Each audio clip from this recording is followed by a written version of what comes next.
In progress. The market? It wasn't last Saturday, it was the weekend. Work out pretty good again. Picking up quite a few people. I mean, Yeah, a lot of people are on the list for next year, so. A lot of people want on the list for next year. State law requires this body to announce at this time that a copy of the current Open Meetings Act is available at the back of the room where it is accessible to the public. Weiss. Here. Tiller. Here? Wolf. Here. Gibbon. here. Harrington. Here. Bucher. Here. Johnson. Here. Smith. Here.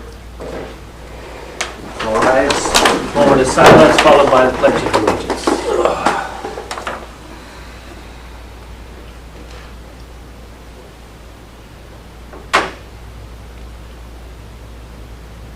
Thank you. I pledge Allegiance to the flag of the United States of America and to the republic for which it stands, one nation, under God, indivisible, with liberty and justice for all.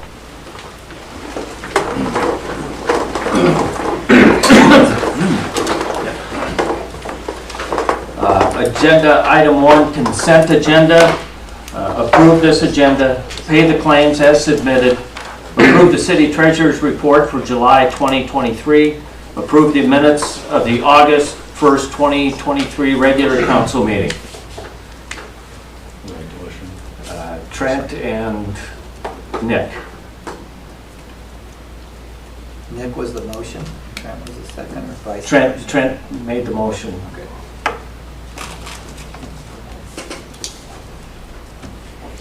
Johnson. Yes. Smith. Yes. Weiss. Yes. Tiller. Yes. Wolf. Yes. Gibbon. Yes. Harrington. Yes. Bucher. Yes. Public forum, anybody for Ron, do you want to? Well, I thought you might have some questions. I thought I'd give you an update on what we know and what we don't know about the BD situation. And also I wanted to share with you, let me peel off a couple copies for over here. As you all probably have heard, there's a layoff that was announced today at Becton Dickinson. And before I get into that, I'd kind of like to back up and remind everybody that a few years ago, Becton Dickinson spun off its diabetes care unit to a new company called Embecta. And that continues to operate, and there are no changes contemplated there that we're aware of. They employ about 500 people. Embecta leases all of its facilities from BD, and BD will continue to own all of the facilities here in Holdrege. Today they announced that they're laying off 107 people.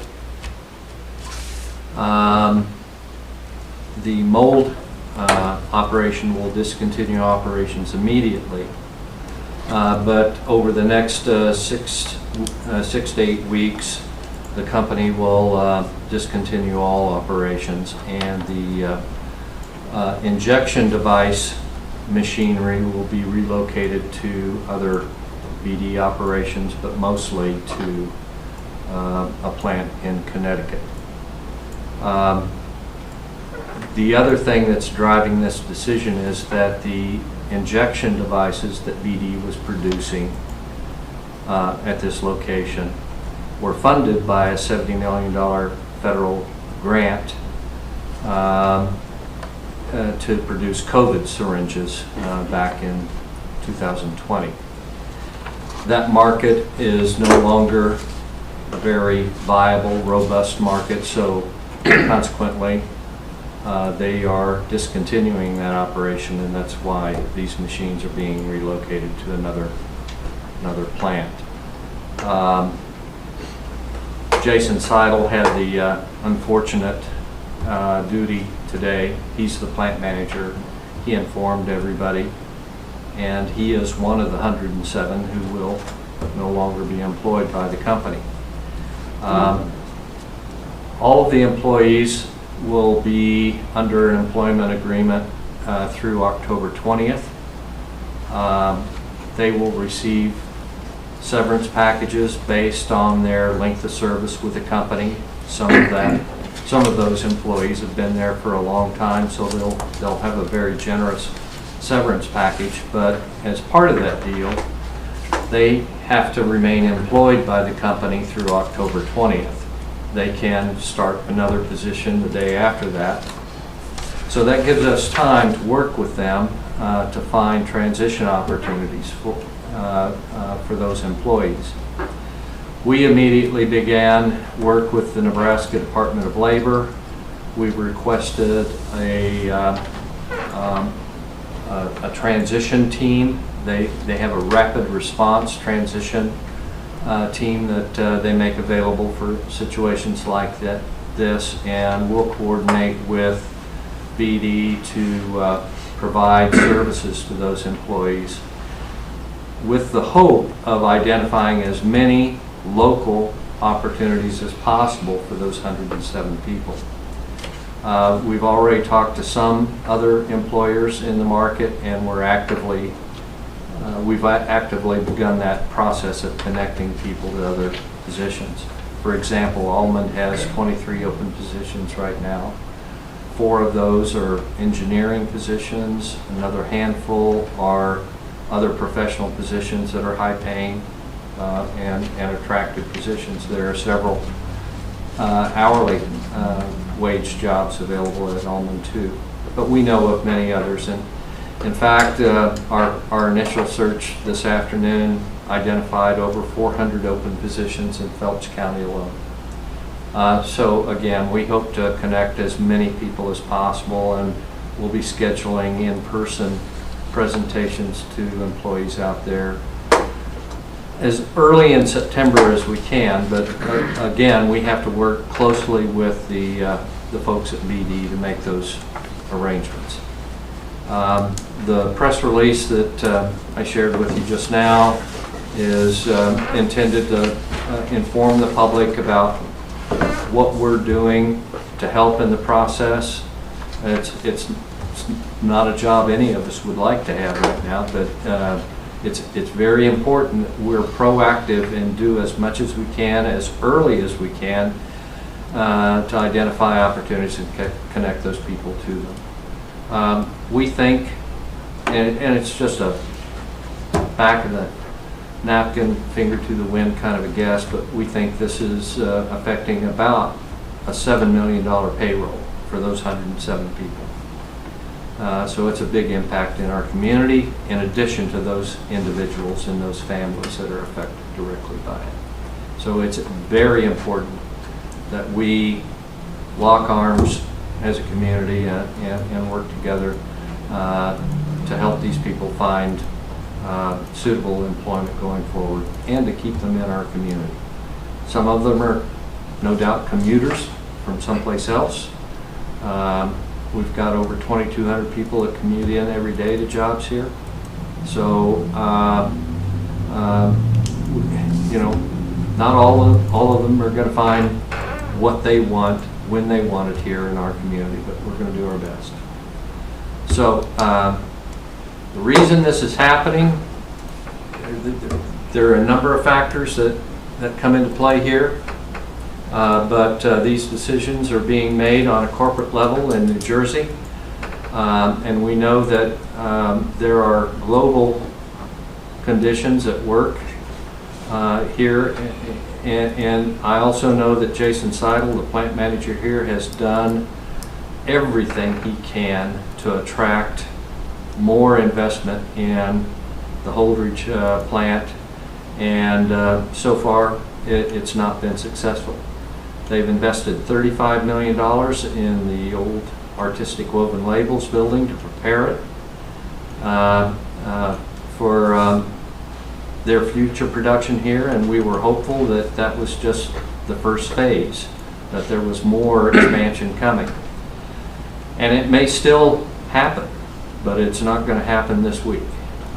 This week we're focused on the downsizing. So wanted to bring you as much as I know tonight, and be happy to answer any questions.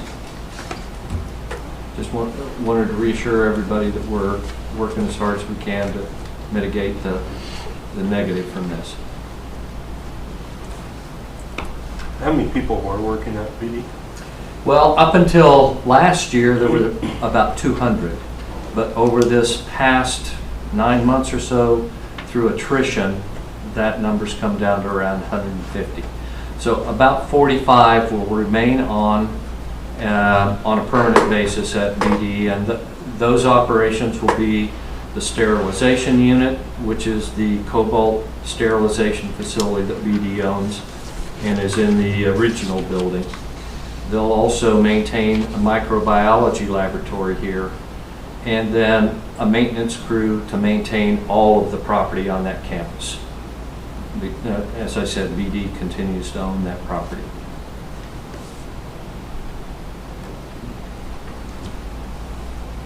Anything else? Thank you, Ron. Appreciate it. Thank you. Thank you. Looks like a closed public forum. Item 3, adopt resolution 2023-13 authorizing Mayor Lifrig to sign the 2023 Nebraska Board of Public Roads Classification Standards Municipal Annual Certificate Program of Compliance. Right. Impressive. That's almost He's awful. gonna make a move to shorten that title. Nick moved, or Corey moved, I'm sorry. Second. Larry seconds. I was just happy to get through that. Teller. Yes. Wolf. Yes. Gibbons. Yes. Harrington. Yes. Euchre. Yes. Johnson. Yes. Smith. Yes. Weeks. Yes. Name tag with that? You do. Sorry. He does that every once in a while. Yeah, just ask Larry. Item agenda 4, approve the mayor's appointment of Dan Brundrett to the City of Holdrege Planning Commission.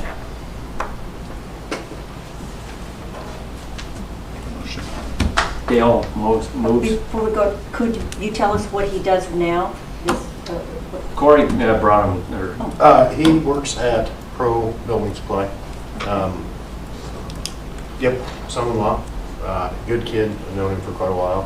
When I say kid, he's probably mid-30s. they're all kids now. Right. Very good guy, ambitious, and I think someone that would probably be able or willing to maybe step into some other roles down the line.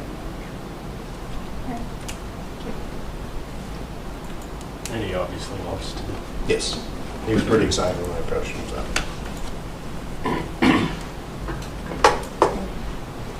Did you need a second? Do we need a second? Yes. I'll second. Euchre. Yes. Johnson. Yes. Smith. Yes. Weeks. Yes. Teller. Yes. Wolf. Yes.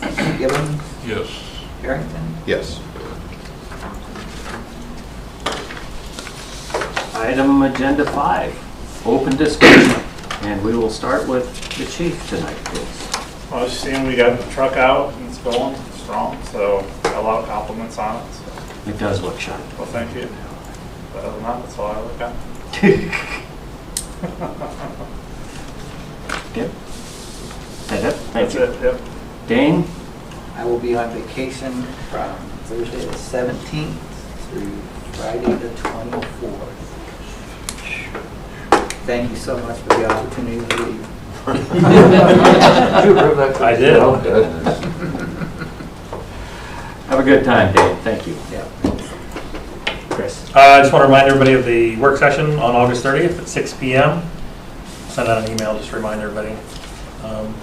And they are still planning to start work on the ball fields, doing dirt work this week. So. Did we have to spray the weeds again? We did not, we mowed it this Okay. time. They're going to peel most of that off, so we should be good. Is that it? Yes. Okay. Nope. Nothing? Ben? Nothing for me. Okay. No, thank you. Dale? Nothing to that, Mayor. Larry? Nothing. Stacy? Nothing. Lola? No, nothing. Well, thank you. Nothing? All right. Natalie? Nothing from me. Kim? Nothing, sir. Nothing here. Nothing? All right. I have nothing this evening, so we will call it a meeting. What? Much ado about it.